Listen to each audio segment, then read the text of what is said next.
Bonjour mesdames et messieurs et merci de nous rejoindre sur RTI 1. Commençons ce journal en bref et en images. La Côte d'Ivoire compte 23 millions d'habitants, dont 5,4 millions d'étrangers et 8 à 9 millions d'Ivoiriens majeurs, potentiellement en mesure de voter aux élections de 2015, selon les résultats du premier recensement national livré hier, mardi, en Conseil des ministres, un Conseil des ministres présidé par le chef de l'État. L'année 2014 s'achève progressivement. Dans un peu plus d'une semaine, la nouvelle année se présentera à nous. Notre reporter Léon Brou s'est intéressé au bilan de l'Assemblée nationale.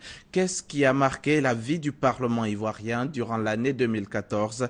On écoute Léon Brou. 2014, troisième année de la législature Soro, abondante.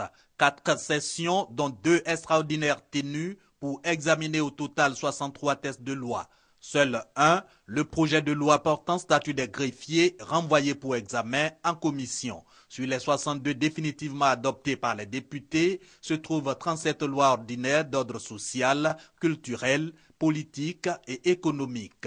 La couverture maladie universelle, le statut des rois et chefs traditionnels, la réforme de la commission électorale indépendante et la loi de finances 2015 fixant pour la première fois le budget de l'État à plus de 5 000 milliards de francs CFA constituent quelques-uns de ces textes.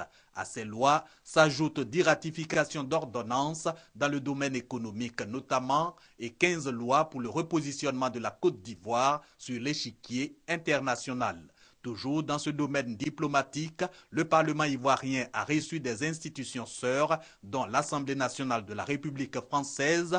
Il a aussi conduit, à travers son chef Guillaume Soro, des missions auprès d'autres parlements et participé à des rencontres internationales au Canada, en Turquie, au Maroc, aux Comores, pour ne citer que ces pays. Le chapitre du renforcement des capacités des députés et personnels parlementaires a été aussi fourni avec au moins 10 formations au cours de cette année 2014 qui s'achève. Idem pour les activités de promotion du genre avec le caucus des femmes députées. Dans le domaine des infrastructures, la réalisation qui aura marqué l'année 2014 est sans nul doute le pont Henri-Konan Bédié. Le pont a été inauguré le 16 décembre dernier et depuis hier après-midi, les différents prix du péage sont connus.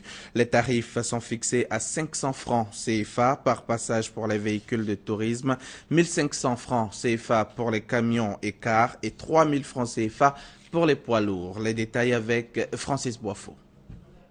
Le passage des véhicules et autres engins sur le pont Henri-Konan Bédié sera payant à partir du 2 janvier prochain. C'est le ministre des Infrastructures économiques qui l'annonce. Pour les véhicules de tourisme, par passage, un passage, c'est donc d'un point à l'autre du pont. C'est 500 francs CFA. Pour les camions, les cars, 1500 francs le passage. Pour les poids lourds, 3000 francs le passage. 3 procédures s'offrent aux usagers pour le règlement à la caisse. La première façon de payer, c'est de venir au péage et de payer en espèces pour que la barrière se lève. La deuxième façon de payer, c'est de payer par télécarte. C'est des badges que vous achetez et que vous avez la possibilité donc de mettre sur votre pare-brise. Et quand vous êtes en approche de l'entrée du péage, il y a un système donc numérique qui lit directement le code inscrit sur la carte et la barrière s'ouvre. La troisième manière de payer, c'est par le téléphone mobile. C'est là une technologie révolutionnaire. C'est donc un logiciel qui est développé donc en accord avec le concessionnaire et donc les sociétés mobiles et qui permet de faire une recharge comme on le fait en transfert d'argent. Et lorsque vous êtes, je dirais, au niveau du péage, au lieu de donner de l'argent, vous faites le code, vous mettez il y a une petite chanson, vous mettez ça et vous passez. Inauguré le 16 décembre dernier, le pont Henri-Konan Bédié est le fruit d'un partenariat public-privé. Ce pont est géré par la société concessionnaire dans laquelle l'État est actionnaire à 30%. Reportage signé Marina Atta et Francis Boisfort. Un mot de santé dans ce journal. Pour cela, rendons-nous dans le nord du pays et au Mali, où la ministre de la Santé et de la lutte contre le sida vient d'effectuer une mission de sensibilisation contre la maladie à virus Ebola. Raymond Goudoukofi a fait escale à Tengrela, à Pogo, à Laleraba et à Ouangolodougou pour exhorter les populations à respecter les mesures de prévention contre ce virus qui a fait à ce jour plus de 7000 morts. Après les localités frontalières du Libéria et de la Guinée, deux pays touchés par le virus Ebola, le ministre de la Santé et de la lutte contre le sida a visité les villes de Tengrela, de Pogo et de Ouangolodougou, localités faisant frontière avec le Mali, dernier pays touché par Ebola. Dans les postes frontaliers, Raymond Goudoukofi est allé se rendre compte de l'existence du dispositif sanitaire mis en place dans le cadre de la lutte contre Ebola. S'adressant aux populations des localités visitées, le ministre a remercié celles-ci pour avoir appliqué à la lettre les mesures de prévention arrêtées par le gouvernement ivoirien. Elle a engagé les autorités administratives, politiques, sanitaires et coutumières à continuer la sensibilisation. À Zégoua, au Mali, le ministre a apporté un message de soutien du gouvernement ivoirien au peuple malien, tout en soulignant que les frontières entre les deux pays restent toujours ouvertes.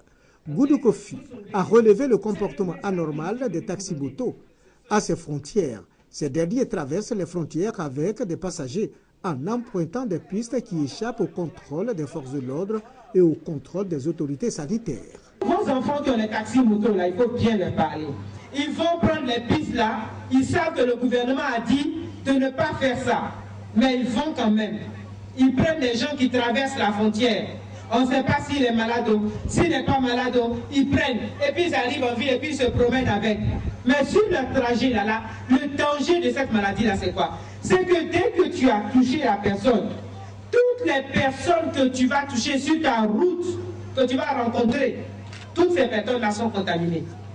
Le ministre de la Santé et de la lutte contre le sida s'est également rendu à Larelaba, à la frontière du Burkina Faso, pour échanger avec les populations.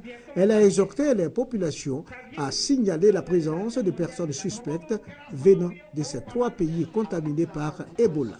Pour renforcer la sensibilisation et la communication, un véhicule de type 4x4 a été remis aux autorités sanitaires locales. Ici, à Abidjan, la direction de la police nationale a reçu pour la première fois un hélicoptère en vue d'accroître ses capacités de mobilité sur l'ensemble du territoire national. C'est un don du Conseil national de sécurité et les clés de l'appareil ont été réceptionnées par Ahmed Bakayoko, le ministre d'État, ministre de l'Intérieur et de la Sécurité. Abou Sanogo. La police nationale de Côte d'Ivoire a désormais son premier hélicoptère. C'est un appareil neuf de marque Dauphin de 10 places. Il va permettre à la police nationale de faire son travail dans les airs et sur l'ensemble du territoire. En somme, accroître sa capacité de mobilité. Son acquisition répond au souci du président de la République Alassane Ouattara de renforcer les capacités opérationnelles de la police nationale. Un don du Conseil national de sécurité qui s'inscrit dans le cadre de la réforme du système de sécurité en Côte d'Ivoire. L'efficacité de nos forces de sécurité ne se mesure pas seulement au plan de ses effectifs, mais aussi par l'organisation, les équipements, l'entraînement et les capacités opérationnelles. Le ministre d'État, ministre de l'Intérieur et de la Sécurité, Ahmed Bakayoko, a demandé aux forces de police d'en faire un bon usage en synergie avec les forces de la gendarmerie nationale et des forces républicaines de Côte d'Ivoire. Il a également invité la police à redoubler d'ardeur dans la sécurisation des biens et des personnes sur l'ensemble du territoire national. C'est un outil de la Côte d'Ivoire. Je souhaiterais que dans l'utilisation, nos forces travaillent en bonne intelligence et en toute synergie. La rapidité d'intervention peut sauver des situations. Souvent, il y a simplement un accident sur l'autoroute ou à un endroit. Les premiers secours ne peuvent arriver que pratiquement 2 ou 3 heures après, on constate des pertes en vies humaines. Aujourd'hui, avec l'hélicoptère, on pourra, à la demande des pompiers, très rapidement nous déporter sur les lieux pour donner secours aux premiers blessés afin de sauver des vies. Le ministre d'État Ahmed Bakayoko a également informé les fonctionnaires de police que l'enveloppe budgétaire allouée pour le règlement des baux de la police a été doublée par le président de la République. De sorte que nous puissions engager un grand programme de financement et de construction de maisons qui puissent appartenir aux policiers au moment où ils finissent leur travail. Plusieurs matériels de maintien de l'ordre ont été également offerts aux unités de police. Rappelons que la police nationale a reçu 35 véhicules neufs de type 4x4 et 42 motos la semaine dernière. Comment aider les éleveurs privés à relever le défi de l'autosuffisance en protéines animales? Pour y arriver, l'État de Côte d'Ivoire a mis en place en 2010 le projet d'appui au développement de l'élevage. C'est un projet qui consiste à installer les éleveurs de volailles, de bovins, d'abeilles et autres. 4 années après sa mise en place, 280 promoteurs de projets d'élevage ont été financés et installés. On retrouve Francis Boifo. Des éleveurs de bœufs, de porcs, de petits ruminants, de volailles, d'abeilles. Au nombre de 280, ils ont bénéficié du PADECI, projet d'appui au développement de l'élevage en Côte d'Ivoire. Le PADECI est financé par l'État à hauteur de 2 milliards de francs CFA. Il vise à assurer la couverture des besoins nationaux en viande et produits d'élevage et améliorer le revenu des éleveurs. L'élevage contribue à seulement 2% du produit intérieur brut PIB. Avec l'installation des 280 promoteurs sur toute l'étendue du territoire, l'État veut contribuer à l'approvisionnement des marchés en viande. Depuis 6 mois, je vends en moyenne 3 fois par mois qui me permet d'avoir à peu près entre 50 et 60 000 francs l'unité. Pour ces fêtes de fin d'année, j'ai prévu vendre 8 porcs bien engraissés. Jusqu'en janvier, nous allons vendre au moins 2000 poulets. Certains éleveurs saluent la mise en place du PADECI, surtout avec la mesure gouvernementale interdisant la consommation de la viande de brousse à cause de la menace de la fièvre hémorragique à virus Ebola. Depuis qu'il y a Ebola, les restaurateurs viennent pour payer cabri, un petit mouton pour essayer de briser et puis servir leur restaurant. Je vends 4 cabris et 3 moutons par semaine. Satisfait la demande croissante des populations en protéines animales, le projet d'appui au développement de l'élevage en Côte d'Ivoire devrait, avec l'apport des élevages privés, répondre à la problématique. L'année prochaine, nous comptons mettre 20 000 poulets de chair sur le marché et 300 tonnes de viande bovine pour les fêtes de Tabaski. Nous comptons livrer autour de 500 béliers à travers tous nos élevages. Autre défi à relever par les responsables du PADECI, satisfaire le fort taux de demande de promoteurs. Notre souhait est que l'État mette à notre disposition un fonds que nous mettons à disposition des éleveurs. Et ce fonds, il est remboursé. Et ce même fonds va servir à réinstaller d'autres éleveurs. Le coût du projet, 6 milliards sur 3 ans, renouvelable. La mise en place de ce fonds est très attendue par les promoteurs, surtout les agro-éleveurs, des jeunes diplômés des centres de formation en élevage et des sans-emploi.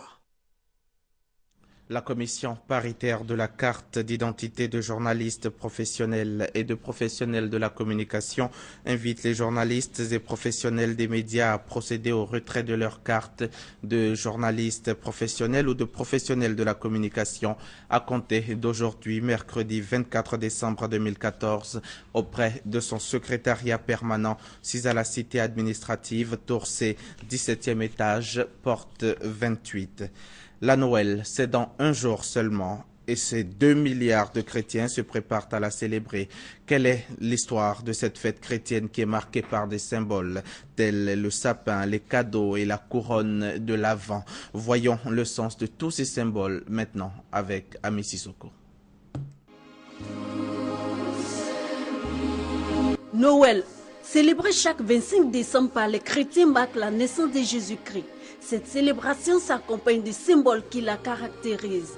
On peut citer la couronne de l'Avent, les cadeaux, le sapin. Le sapin, appelé aussi arbre de Noël, représente l'arbre du paradis, synonyme de la vie et de l'enfantement. Il est généralement décoré avec des guirlandes et des boules et une étoile au sommet. L'étoile, pour rappeler aux chrétiens l'étoile de Bethléem qui a guidé les rois mages vers le lieu de naissance de l'enfant Jésus.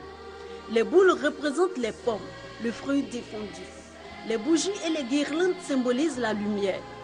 La couronne de l'Avent accrochée sur les portes, c'est un signe qui rappelle aux chrétiens le retour de Jésus-Christ. À chaque célébration de Noël, les familles s'activent pour la décoration de les maisons. Je suis venue pour acheter la déco, pour décorer la maison, vu que c'est Noël, c'est la naissance de Jésus et aussi c'est la fête des enfants. Et comme je suis avec mon bébé, c'est son premier Noël, donc on va essayer de rendre la maison beaucoup plus gaie. Quand je vois ces guirlandes, je suis contente, je sens la fête. C'est pour décorer mon salon, mettre ça sur un sapin. Quand les enfants voient ça, ils sont contents. L'autre symbole de Noël, les cadeaux. Ils symbolisent les offrandes des bergers et des mages venus adorer l'enfant Jésus. Comme le veut donc la tradition, chaque enfant attend un présent le jour de Noël. Je visite le magasin pour voir quel cadeau je peux bien trouver pour ma fille. Et là, elle m'a conduit dans le rayon des pianos et j'essaie de voir si je peux lui faire plaisir. On est venu regarder des jouets pour que nos parents puissent venir demain acheter quelque chose ici pour nous. Moi, je voudrais un vélo.